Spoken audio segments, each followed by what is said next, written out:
Selamat siang semuanya. Assalamualaikum warahmatullahi wabarakatuh.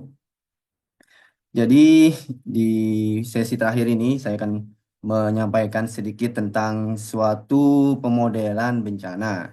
Nanti pemodelan bencana ini dikenal dengan nama katastrofi modeling. Jadi ini merupakan suatu strategi baru gitu ya dalam asuransi bencana. Jadi perusahaan asuransi itu bisa menggunakan model ini untuk dapat memperkirakan gitu ya, memperkirakan kalau terjadi bencana menimpa suatu rumah, bangunan, kira-kira berapa kerugiannya gitu ya. Lalu nanti perusahaan asuransi sanggup atau enggak, nah, dia membayarkan asuransinya ya. Kalau nanti seseorang mengklaim ya rumahnya terkena gempa, rusak, nah, nanti perusahaan asuransi akan membayar ganti rugi gitu ya. Nah, nanti dihitung di situ berapa besar ganti rugi yang diperkirakan, ya. Namanya katastrofi modeling. Ini nanti kita akan melihat sedikit seperti apa bencana-bencana itu, kemudian asuransi, ya, konsep asuransi dan modelnya secara sekilas, gitu ya. Jadi di sini saya Muhammad Taufik Hakiki, ya, yang akan menemani kalian. Saya dari Departemen Aktuaria juga, ya, sama seperti Pak Jupri dan Bu Asmi di sesi sebelumnya. Tapi saya lebih baru ya. Eh, eh, Beliau senior saya di kampus ya. Nah, jadi mari kita mulai. Jadi pertama kita akan melihat sedikit ya mengenai bencana-bencana ya, bencana alam terutama, kemudian konsep asuransi ya, seperti apa. Lalu terakhir ada yang namanya katastrofi modeling atau pemodelan bencana. Nah, ini akan menjadi hal yang menarik untuk diperhatikan ya. Oke, jadi kita melihat lagi pengertian dari bencana ya. Teman-teman semuanya serta di sini pastinya punya bayangan sendiri ya mengenai seperti apa yang dimaksud bencana. Sesuatu yang hebat, sesuatu yang besar, yang menimbulkan kerusakan hebat ya, menimbulkan apa banyak korban jiwa, kemudian ya berbagai macam Mohon maaf kerusakan Bapak, lah seperti. live-nya belum bergerak, belum lanjut next gitu. Oh, mohon maaf ya, saya ternyata ininya share screen-nya ya, nggak masuk. Oke, jadi seperti itu tentang bencana ya. Nah, di sini ada beberapa definisi ya, yang bisa ditemukan di berbagai sumber seperti di situ dari BNPB ya, UU nomor 24 tahun 2007 tentang penanggulangan bencana. Jadi bencana itu adalah peristiwa atau serangkaian peristiwa yang mengancam dan mengganggu baik oleh faktor alam, faktor non alam dan seterusnya di situ ya. Bisa dibaca. Jadi intinya kan di situ berarti eh, mengancam dan mengganggu ya. Pada akhirnya kalau terjadi bencana itu outputnya atau ya eh, akhirnya adalah ya berbagai hal yang apa ya, hal yang miris gitu ya. Ada banyak korban jiwa, ada banyak yang luka-luka, banyak yang mengungsi, banyak yang rumahnya terendam banjir dan seterusnya ya. Jadi menyebabkan kerusakan, kerugian, dampak psikologis. Nah, lalu ada pengertian lagi dari US Property Claim Service. Ini suatu lembaga ya, lembaga yang di Amerika Serikat situ. Jadi di sini mendefinisikan bencana itu sebagai peristiwa yang menyebabkan kerugian asuransi sebesar 25 juta US dollar atau lebih. Jadi dia kalau terjadi bencana lalu peristiwa dia lalu kerugian akibat peristiwa itu jadi rumah-rumah yang rusak, ada fasilitas jalan, jembatan itu ya. Kalau dihitung kerugiannya yang diasuransikan sebesar 25 juta atau lebih, 25 juta US dollar maksudnya ya. Itu yang dikategorikan sebagai bencana. Tapi ya kita bisa membayangkan ya, intinya bencana itu sesuatu yang sangat hebat ya, menyebabkan kerugian yang sangat besar, kerusakan lingkungan, kerusakan fasilitas, gedung, dan juga yang dampak psikologis ya. Kalau ada anggota keluarga yang meninggal, anaknya, ibunya, orang tuanya, istrinya, itu ya. Bahkan mungkin eh, kalau yang sangat hebat gitu ya, banyak korban jiwa kita kadang nggak tahu apakah dia masih hidup atau enggak. Ya. Karena hilang akibat bencana itu ya mungkin meninggal atau mungkin masih hidup kita nggak tahu. Oke, Jadi kalau di asuransi ya, kita langsung nyambung ke asuransi, biasanya mendefinisikan bencana itu berdasarkan kejadian yang melebihi suatu ambang batas kerugian. Jadi kalau lebih dari berapa juta dolar itu ya kerugiannya, maka itu dianggap sebagai bencana. Ini ada acuan gitu ya. Acuan yang digunakan oleh Swiss Re, suatu lembaga, suatu perusahaan sebenarnya, perusahaan asuransi. Nah, situ. Jadi kalau yang di tabel itu misalkan ya kalau casualties ya, casualties korban jiwa meninggal atau hilang lebih dari 20 itu peristiwanya dikategorikan sebagai bencana jadinya, katastrofi atau disaster ya. Yang terluka 50 atau yang homeless yang kehilangan rumahnya, kehilangan tempat tinggal, total economic loss ya, kerugian ekonomi mencapai yaitu sekitar 100 juta dolar ya. Jadi kalau ada peristiwa yang menyebabkan hal-hal seperti di tabel itu ya lebih besar dari itu bahkan itu yang dinamakan sebagai bencana. Ya, karena kan perusahaan asuransi ingin melihat ya, kerugiannya akibat bencana seperti apa. Apakah nanti bisa sanggup memberikan perlindungannya kalau ada klaim ya di orang yang nanti rumahnya hancur nah, akan diberikan ganti rugi oleh perusahaan asuransinya. Nah, perusahaan asuransinya akan melihat apakah sanggup, apakah bisa gitu ya memberikan ganti ruginya.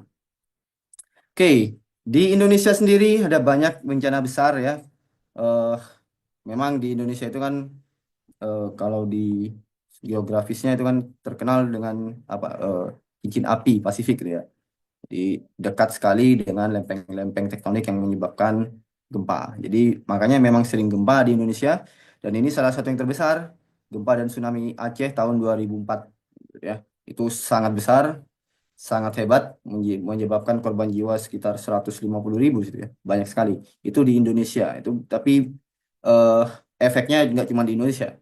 Di Asia Tenggara, di sekitar Indonesia itu juga terdampak Thailand ya, Vietnam dan seterusnya. Dan bahkan itu kalau di simulasinya nanti akan kita lihat itu bisa efeknya ke daerah-daerah atau negara yang jauh bahkan saking besarnya ya gempanya dan yang mengakibatkan tsunami ini. Lalu ada erupsi Gunung Merapi Jogja tahun 2010 ya. Ini terkait apa namanya? Gunung meletus ya. Gunung meletus menyemburkan awan panas ya, debu vulkanik itu menimpa rumah-rumah itu hangus ya. Rumah-rumah bahkan di sana itu di Jogja ada bunker ya, bunker untuk berlindung itu juga terkena efeknya. Jadi meskipun buat tempat berlindung tapi karena saking panasnya terkena letusan Gunung Merapi ini itu nggak bisa dipakai gitu ya. Lalu ada gempa dan tsunami Palu ini juga salah satu gempa yang cukup parah di tahun 2018. 2018 itu ada juga gempa di NTB kalau nggak salah, Lombok ya. Itu juga gempa yang besar. Ada korban jiwa sekitar 2.000 karena di sini dia tsunami juga ya. Tsunami dan ada namanya likuifaksi ya di Palu ini tahun segitu ya saat terjadi gempa ada likuifaksi jadi rumah itu tenggelam karena tanahnya itu dia nggak kuat ya tanahnya seperti tenggelam ya kalau kalian bayangkan seperti pasir hidup ya yang kalau di kartun-kartun ya. Jadi dia tanahnya tenggelam jadinya rumahnya juga ikut tenggelam. Ada banjir di Kalimantan Selatan. Ya, ini banjir yang waktu itu sangat lama, ya. Jadi berapa bulan waktu itu ya, berbulan-bulan saya ingatnya di tahun 2021 ya. Jadi dia lama surutnya, lama karena menimpa apa, daerah yang sangat luas ya di Kalimantan. Itu sebagian besar ya. Eh, Sebagian dari bencana besar di Indonesia masih banyak lagi kalau kita lihat ya. Eh, Kalau dilihat sebenarnya paling banyak itu gempa ya. Karena memang daerah kita ini Indonesia banyak sekali gempa. Ini sebagai gambaran ya, kerugian yang ditimbulkan akibat bencana-bencana besar itu gempa dan tsunami Aceh yang paling besar pastinya ya. Gempa Yogyakarta, gempa di Padang, Sumatera Selatan ya, daerah Sumatera Selatan tahun 2009 itu juga besar dan masih banyak lagi ya. Ini beberapa yang menimbulkan kerugian yang sangat besar. Itu bisa mencapai triliunan rupiah. Dan ini merupakan kerugian akibat langsung ya. Jadi eh, ketika terjadi gempa atau di situ ada tsunami, erupsi gunung Merapi, banjir gitu ya. Akibat langsungnya yaitu ya ketika rumah-rumah rusak, fasilitas rusak gitu ya. Itu kan kalau pemerintah juga menyediakan penggantian gitu ya, renov apa renovasi atau dibuat ulang rumahnya gitu ya. ketika rumahnya hancur terkena bencana. Nah, itu kan mengeluarkan dana dari pemerintah itu juga menyebabkan kerugian. Ya, jadi bisa sampai 50 triliun. Ya, itu triliun udah angka yang besar ya. Kemarin di kasus korupsi itu bahkan bisa lebih dari itu ya. Nah, dalam manajemen risiko bencana, yang pertama itu asuransi ya. Jadi bencana-bencana yang besar itu menimbulkan kerugian yang besar, risikonya berarti sangat tinggi, dan salah satu cara untuk memanage, artinya supaya mengelola, supaya risikonya itu bisa diatur, nggak terlalu besar, itu dengan yang pertama adalah asuransi ya. Jadi asuransi itu adalah ya seperti perjanjian lah ya, kontrak gitu ya. Jadi perusahaan asuransi akan melindungi apa rumah atau bangunan gitu ya dari seseorang, lalu seseorang itu nanti membayar premi namanya. Yang membayar kepada perusahaan asuransi setiap bulan atau setiap tahun. Jadi ketika ada apa bencana yang sesuai perjanjian ya, kerusakan yang sesuai perjanjiannya itu kontraknya, nanti perusahaan asuransi akan mengganti, membayar ya, memberikan beberapa ganti rugi ya, uang maksudnya itu ya. Jadi uang berapa ratus miliar misalkan untuk me, apa, membangun ulang misalkan rumahnya itu ya, dan seterusnya. Jadi seperti itu gambarannya. Nah, tapi asuransi ini tidak bisa melindungi semua karena kalau bencana alam itu kan sangat hebat ya, kerusakannya bisa sangat luas, bisa sangat besar. Jadi perusahaan asuransi nanti bisa bangkrut ya kalau semuanya dilindungi. Nah, jadi ada batasan. Nah, ini yang perlu diperhatikan nanti. Jadi bagaimana perusahaan asuransi bisa menentukan batasannya. Rumah apa saja yang bisa diasuransikan, ya gedung apa saja, pabrik juga mungkin ya. Jadi nggak semuanya. Itu tergantung nanti seperti apa risikonya dari masing-masing rumah atau bangunan tadi. Nah, skemanya kurang lebih nanti seperti ini ya. Ada asuransi, ada reasuransi. Ya. Reasuransi ini kurang lebih seperti asuransinya asuransi gitu ya. Jadi perusahaan asuransi juga bisa eh, dilindungi ya oleh yang namanya perusahaan reasuransi gitu ya. Jadi kalau ada kerugian, perusahaan asuransi itu harus membayar kerugian kepada eh, peserta atau pemegang polisnya. Nah, reasuransi itu bisa menanggulangi sebagiannya ya, nanti ya dari yang dibayarkan reasuransi. Jadi contohnya di situ ada suatu kerugian yang menyebabkan kerugian 386 miliar dolar. Lalu dari asuransinya memberikan 110 ya sebagai ganti ruginya. 110 insured loss maksudnya jadi kerugian yang diasuransikan, yang lainnya berarti yang tidak diasuransikan gitu ya. Kemudian dari sini ya ada 110 gitu ya. Nah, itu berarti yang ditanggung perusahaan asuransi dari 386 miliar dolar efek dari kerugian akibat bencana misalkan ya. Lalu asuransi ditanggung juga sebagian oleh perusahaan reasuransi. Ada reinsured loss di sini. Jadi kerugian yang ditanggung asuransi ditanggung juga oleh perusahaan reasuransi. Jadi saling menanggung gitu ya. Nah ini jadi perlindungan finansial yang dimaksud ya. Jadi nanti kalau nggak pakai asuransi berarti orang yang mendapatkan kerugian itu harus menanggung semuanya. 386 miliar dolar ya. Dan itu kan angka yang sangat besar. Jadi ini sangat penting asuransi di sini untuk meminimalisir, memitigasi, mengurangi ya risiko kerugian. Ya, perusahaan asuransi nggak mungkin juga menanggung semuanya 386 gitu ya. Terlalu besar juga kan. Jadi ada nanti namanya limit ya. Oke, lalu efeknya dari bencana ini ya. Jadi perusahaan asuransi itu kadang juga nggak kuat ya terhadap bencana. Di sini ada suatu data di Amerika Serikat ya, data kerugian akibat bencana, dan kita kalau lihat di diagramnya itu di tahun 1990-an itu terjadi kerugian yang sangat besar itu ya, dari diagramnya itu grafik batangnya ya itu bisa mencapai 30, 40 sampai 60 miliar dolar Amerika ya. Ini terjadi juga secara beruntun. 89, 92, 94 kalau nggak salah ya, 90 juga. Jadi ada gempa, ada tornado atau angin topan gitu ya, menimpa daerah di Amerika Serikat dan menyebabkan perusahaan asuransi di sana itu insolvent. Artinya dia tidak bisa membayarkan klaimnya. Saking besarnya kerugian yang timbul gitu ya. Jadi dengan pendekatan biasa di sini perusahaan asuransi itu nggak sanggup kalau harus menanggung kerugian akibat bencana. Banyak rumah-rumah rusak gitu ya. Rumah-rumah itu diasuransikan tapi ternyata perusahaan asuransi nggak sanggup untuk membayar ganti ruginya dari rumah-rumah yang rusak itu. Lalu di sini akan diberikan suatu alternatif ya, alternatif yang bisa digunakan bagi perusahaan asuransi dalam menghitung nanti memperkirakan gitu ya kerugian-kerugian yang nanti akan ditanggung oleh perusahaan asuransi. Nah, namanya di sini akan dibahas yaitu catastrophe modeling atau pemodel bencana gitu ya. Jadi secara singkatnya dia adalah simulasi atau program komputer gitu ya, yang tugasnya dia akan memodelkan bencana dan juga menghitung kira-kira kerugiannya itu berapa ya. Jadi ada dua hal ya, simulasi komputer dan kerugian ya. Di sini bencana juga dimodelkan. Jadi misalkan gempa ya, kira-kira disimulasikan gempa itu seperti apa ya.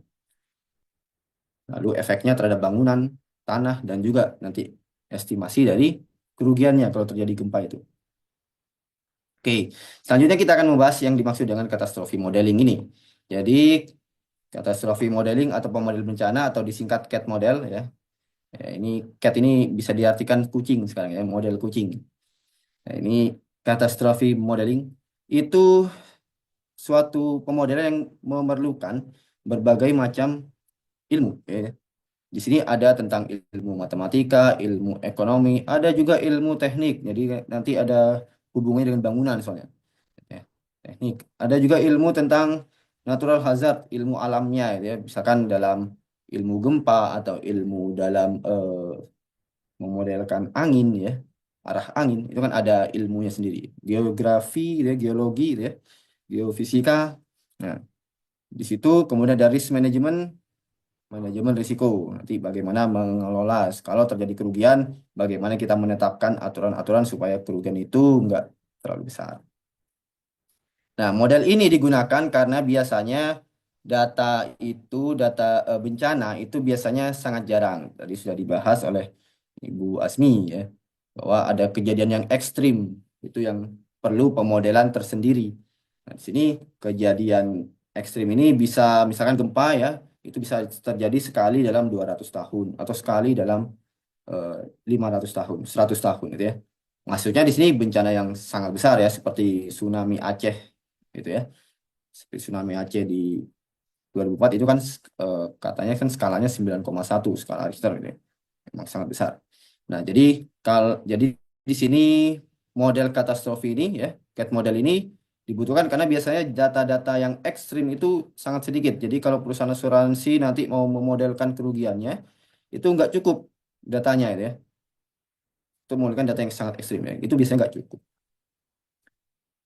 Lalu, kalaupun datanya itu ada ya, data bencana yang besar di beberapa ratus tahun sebelumnya itu ada, kadang tidak terlalu bisa diandalkan, gitu ya, untuk digunakan. Karena mungkin pada waktu itu rumah-rumah itu strukturnya masih kurang bagus ya dibandingkan dengan sekarang. Ya, dulu, jadi ada perkembangan lah gitu ya, akibat dari bencana-bencana gempa, tsunami, angin, topan gitu ya, orang-orang makin memperbaiki ya, struktur bangunannya supaya lebih kuat. Jadi yang dulu memang kerugiannya besar karena secara apa namanya strukturnya mungkin kurang bagus. Ada peningkatan dalam kepadatan penduduk ya, jumlah populasi di dunia semakin meningkat. Jadi masalah dengan korban jiwa ya, korban jiwa semakin meningkat. Jadi dulu mungkin sedikit karena eh, memang jumlah manusianya ya populasinya itu memang nggak terlalu banyak kan, terjadi lonjakan yang sangat tinggi di tahun 1900-an ya. Jadi populasi manusia itu melonjak sangat tinggi di tahun 1900-an, jadi makin banyak orang ya di bumi ini. Lalu ada kondisi geospasial juga. Nah, ini ya. Jadi kalau dalam pemodelan biasa kita biasanya hanya melihat angkanya ya, angka ruginya berapa, berapa juta rupiah atau berapa triliun tadi ya. Tapi kondisi geospasialnya artinya dia lokasi kerugiannya di mana, ya, ya. Kondisi tanahnya, kondisi iklimnya waktu itu biasanya nggak diperhatikan. Maka di sini dalam CAD modeling ini nanti akan dimasukkan unsur-unsur itu. Jadi CAD model ini penting karena biasanya data, kalau kita hanya menggunakan data itu biasanya nggak cukup, dan data itu juga mungkin tidak semuanya bisa dipakai untuk dilakukan suatu model. Nanti memperkirakan kerugiannya itu seperti apa gitu ya. Dari sinilah dibutuhkan CAT model. Nah, jadi sekarang kita akan melihat seperti apa ya cara kerjanya CAT model ini. Oke, sejarahnya mungkin kita bisa lihat di sini dari video ya. Jadi ada beberapa bencana beruntun tadi yang disebutkan ya, itu memicu orang-orang mulai memperhatikan CAT modeling. Jadi mulai memperhatikan cara membangun model bencana sehingga nanti bisa lebih akurat dalam memperkirakan apa namanya kerugian akibat bencana. Ya. Oke, di sini ada video kalau nggak salah, tapi saya mau memperlihatkan satu saja ya biar nggak terlalu lama. Eh,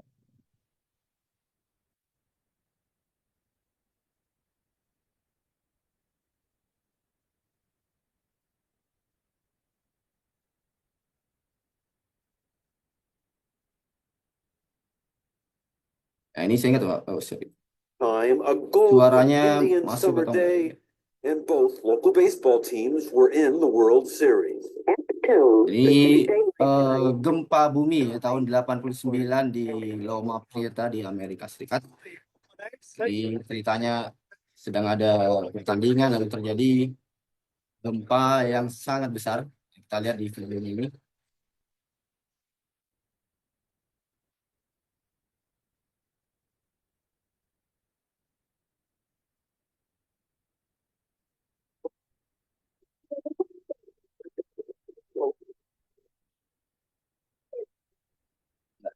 Jalanan yang sampai rusak seperti itu ya. Ini yang dimaksud kerusakan-kerusakan sih yang tadi disebutkan ya. Jalan-jalan bisa sampai hancur seperti itu.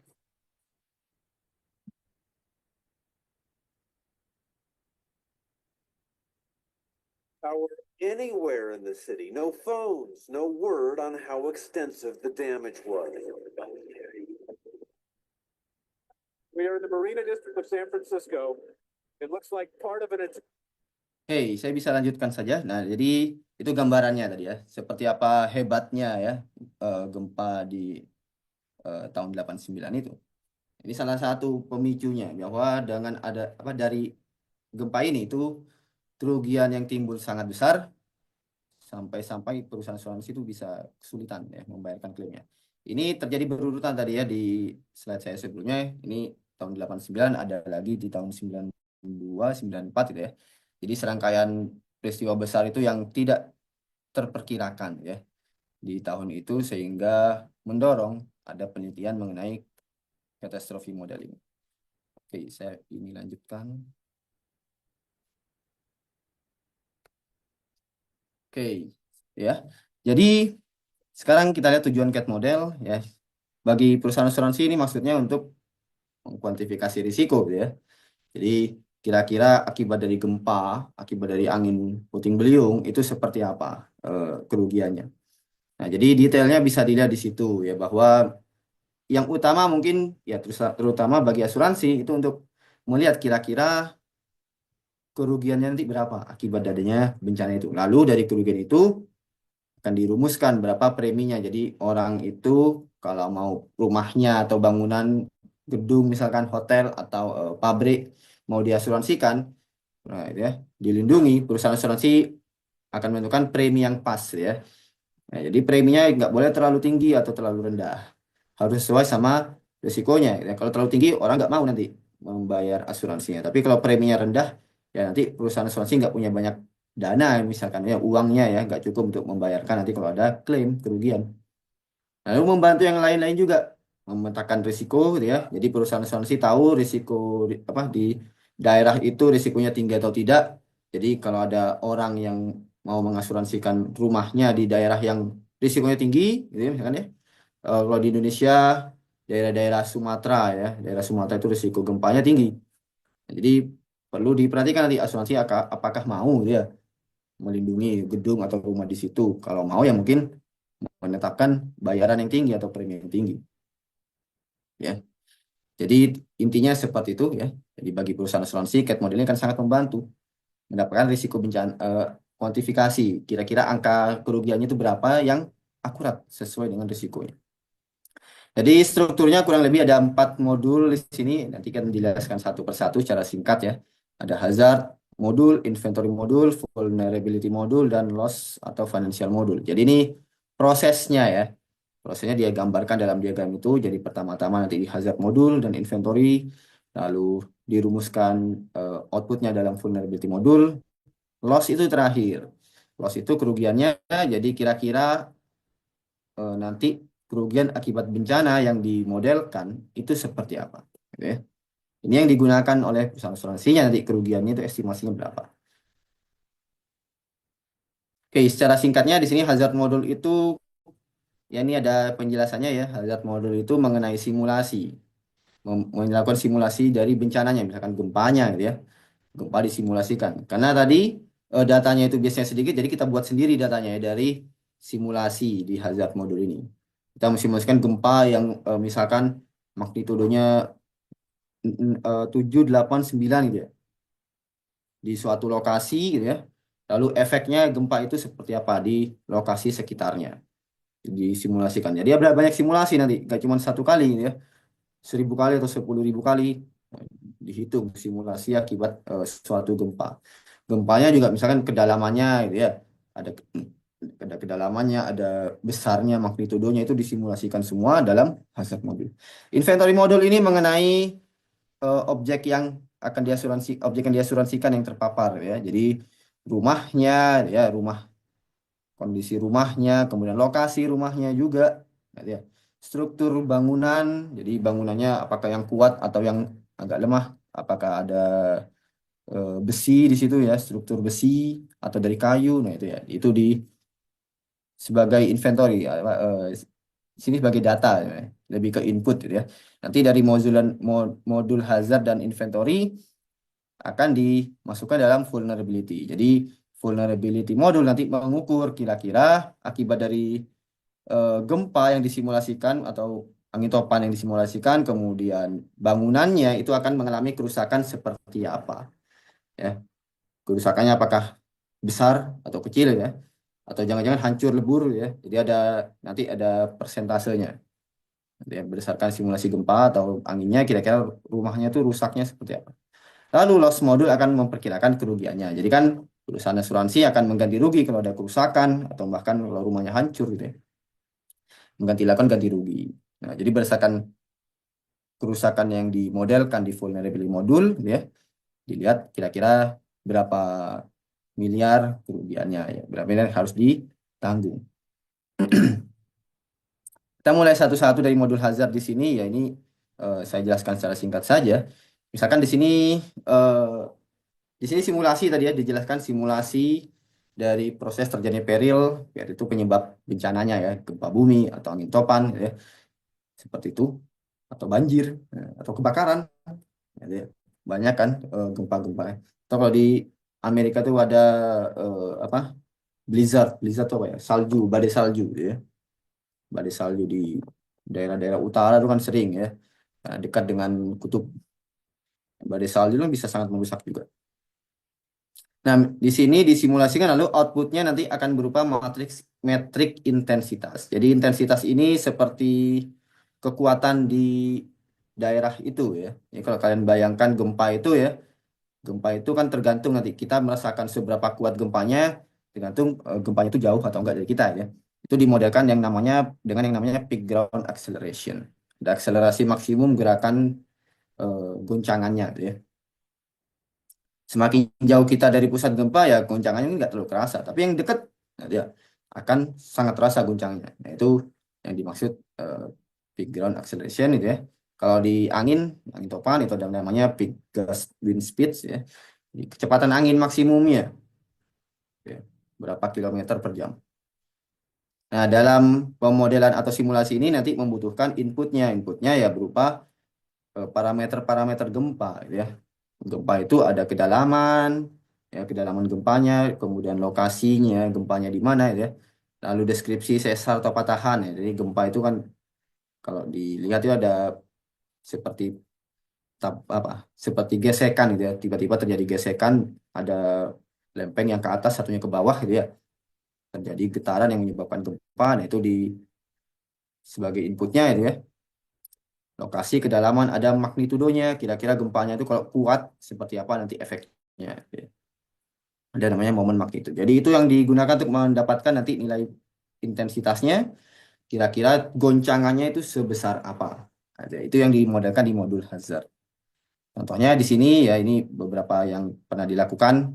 Jadi ini memodelkan data titik-titik gempa di daerah Aceh, gitu ya.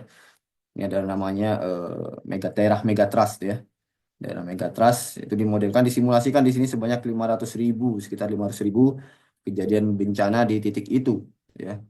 Mohon maaf Bapak, Dengan waktunya kurang 5 menit lagi untuk memaparkan materi. oh ya, saya percepat saja. Jadi di sini setelah apa namanya setelah modul hazard gitu ya, akan digunakan nilainya di oke, saya ini punya beberapa video tapi saya tadi sudah ya. Ya, langsung ke modul inventory. Ini berisi informasi bangunan, gitu ya. Bangunannya seberapa kuat, lokasinya juga, gitu ya. Kemudian di seberapa bernilai ya. Kalau gedung hotel mungkin nilainya lebih tinggi ya daripada rumah biasa. Pabrik juga, gitu ya. Jadi modul inventory berisi informasi bangunan yang akan masuk dalam pemodelannya. Lalu bersama dengan apa tadi hazard modul, gitu ya, kita akan mendapatkan informasi mengenai eh, vulnerability modulnya ya. Kira-kira seberapa merusak gempanya itu ya.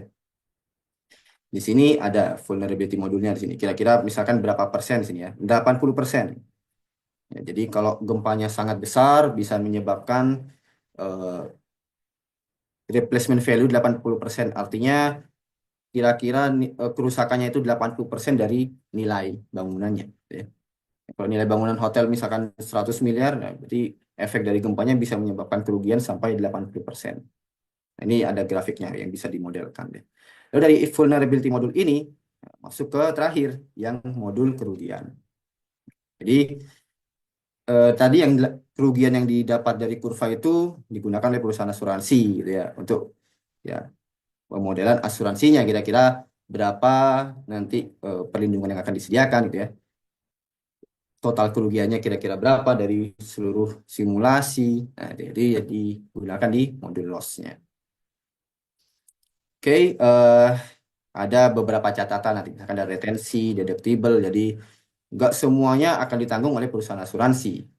Mungkin sebagian ditanggung oleh pemiliknya juga, gitu ya.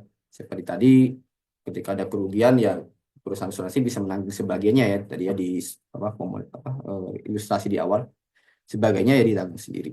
Jadi kalau semuanya ditanggung perusahaan asuransi ya enak ya, ya. Asuransinya juga mungkin ya bangkrut setelah itu. Nah, jadi dari situ dimodelkan. Ya.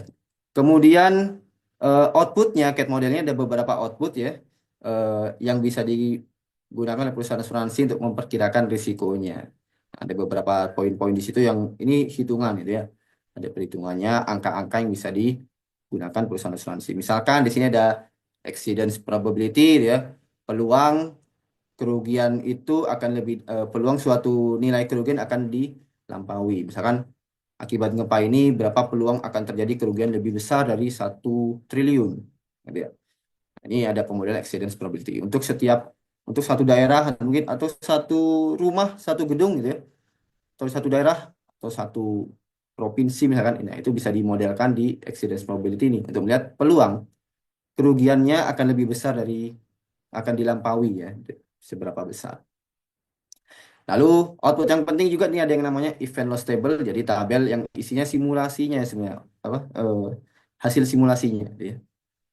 100.000 simulasi itu menyebabkan kerugian berapa, frekuensinya berapa, rata-rata kerugiannya ada standar deviasi gitu ya, simpangan bakunya. Jadi nilai-nilai ini nanti variabilitasnya bisa dibilang gitu. Jadi kira-kira kerugiannya berapa dan variabilitasnya berapa, karena kan simulasinya ada banyak, ya. Seperti itu. Oh, ini juga bisa digunakan untuk menghitung premi nanti ya.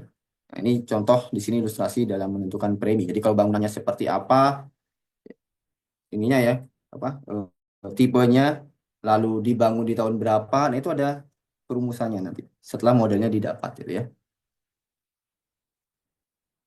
Oke, lalu ada metrik risiko yang lebih lanjut di sini, ini yang lebih advance lagi gitu ya. Nah, lalu yang terakhir di sini ada beberapa catatan ya bahwa CAD modeling ini yang nggak selamanya mulus. Ini banyak sekali tantangan di sini nanti. Yang pertama ada kualitas input datanya, ya, dan ada ketidakpastiannya. Karena kan ya, gempa itu kan masih sulit diprediksi ya. Sudah diprediksi kita nggak tahu kira-kira kalau dimodelkan apakah kenyataannya akan seperti dalam model gitu ya. Lalu dalam menghitung kerugiannya juga nah, itu ya, ada beberapa eh, hal-hal yang random atau acak yang menyebabkan nilainya itu ya nggak eksak dan itu ya memang dalam kenyataannya seperti itu pasti ya kita mungkin hampir nggak ada di sini sesuatu yang benar-benar pasti dalam memodelkan masa depan itu ya semuanya sifatnya acak.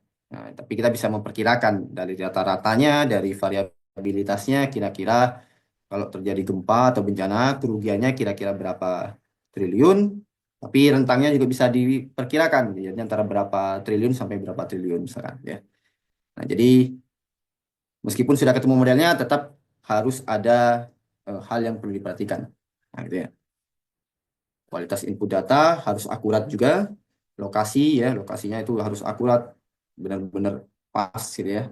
Kemudian informasi bangunannya juga harus akurat, ya. Dia apakah benar susunan kayunya, usia bangunannya, gitu ya. Susunan beton, bata, gitu ya. Eh, beton bertulang juga ya kalau dalam bangunan yang kuat itu. Nah, seperti apa? Nah, di situ yang diperhatikan dalam pembuatan CAD modeling ini. Tapi ini memang yang untuk saat ini yang paling baik ya bagi perusahaan asuransi. Hanya saja ya memang dia membutuhkan banyak sekali step atau langkah ya. Dan membutuhkan tadi ya kolaborasi berbagai ilmu nggak cuma aktuaria nanti, tapi semua yang berhubungan di situ, ilmu alamnya, tentang bangunannya, tentang manajemen risikonya itu masuk semua untuk dapat model yang bagus.